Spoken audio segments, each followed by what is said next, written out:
जो 3 press conference में, एक सादा प्रेस कॉन्फ्रेंस, एक एटम बम वाला प्रेस कॉन्फ्रेंस, एक परमाणु बम वाला, ये तीनों में क्या हुआ, इसके सारे जवाब मेरे पास है। Let us have a debate on my press conference. Yes.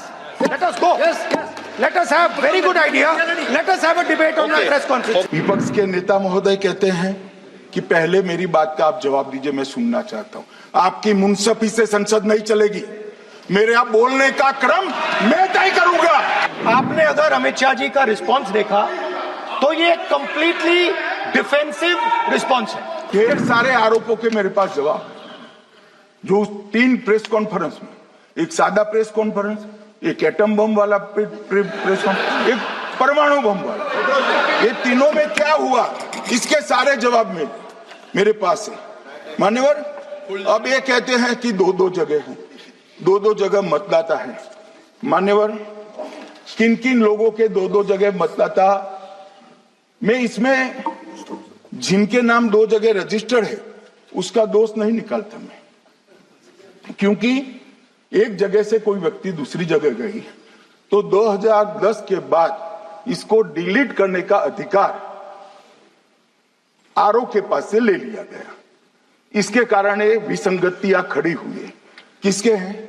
Shri Prashant Kishor जी के 2 जगह मतदाता है, पवन खेरा जी का भी है, तेजस्वी यादव का स्वयं का है, टी सिद्दीकी एनआईसी केरल के नेता का है, मान्यवर संजय सिंह आप पार्टी के नेता के हैं, एक किशोरी पेडनेकर यूबीटी शिवसेना के हैं, इनका भी है। मान्यवर, सामान्य गलतियां हैं, क्योंकि एक नियम आ गया, जिसका जब वोट काटने का जिसका अधिकार है उसको रोक लिया गया, तो आरओ वोट काट नहीं सकता था, इसलिए 2 जगह रह गए।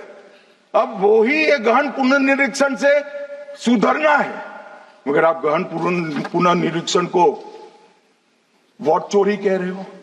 मान्यवर, वोट चोरी किसको कहते हैं वो मैं बताना चाहता हूं, और हमारे यहाँ कुछ परिवार ऐसे हैं जो पूछते नहीं वोट चोरी करते। अच्छा, बोलिए आप। हाँ, बोले आप, बोले।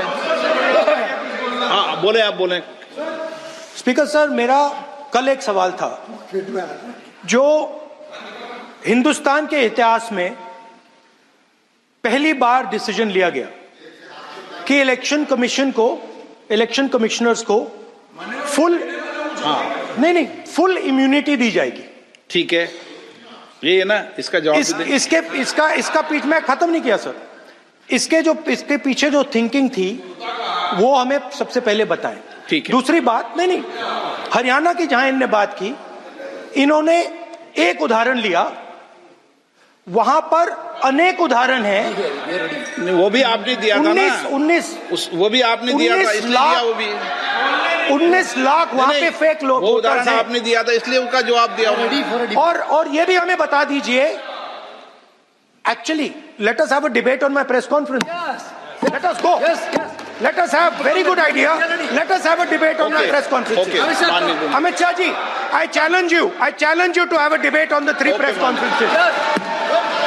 Please. ठीक है, बैठ जाइए। माननीय, प्लीज माननीय, आपने बात की, प्लीज। डिबेट ही तो चल रही है। उत्तर प्रदेश में और हरियाणा में दोनों चुनाव में वोट कैसे दे रहे हैं? प्लीज, ये भी जवाब दे दीजिए। माननीय गृह मंत्री जी। मान्यवर, पहली बात मैं स्पष्ट करना चाहता हूं, मैं 30 साल से विधानसभा और संसद में जनप्रतिनिधि के रूप में चुनकर आता हूं। मुझे लंबा अनुभव है संसदीय प्रणाली का। विपक्ष के नेता महोदय कहते हैं कि पहले मेरी बात का आप जवाब दीजिए, मैं सुनना चाहता हूं।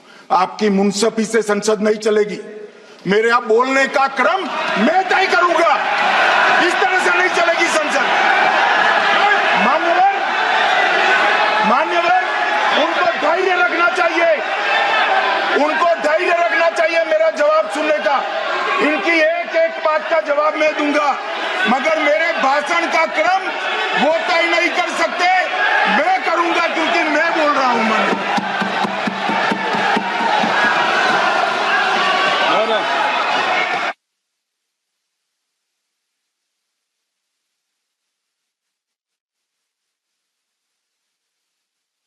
एक मिनट गृह मंत्री जी, एक मिनट गृह मंत्री, क्या गलत बोला उन्होंने? उन्होंने यही बोला, आपने जो बात उठाई है मुझे कब बोलना है मैं तय करूंगा, यही बोला ना। उसमें क्यों उत्तेजित हो रहे हो आप? हाँ, आपके 2-2 मिनट में खड़े होने से थोड़ी जवाब देते रहेंगे। नो, माननीय गृह मंत्री नहीं हो, मैं आपको फिर मौका दूंगा, फिर मैं मौका दूंगा आपको, मौका दूंगा आपको।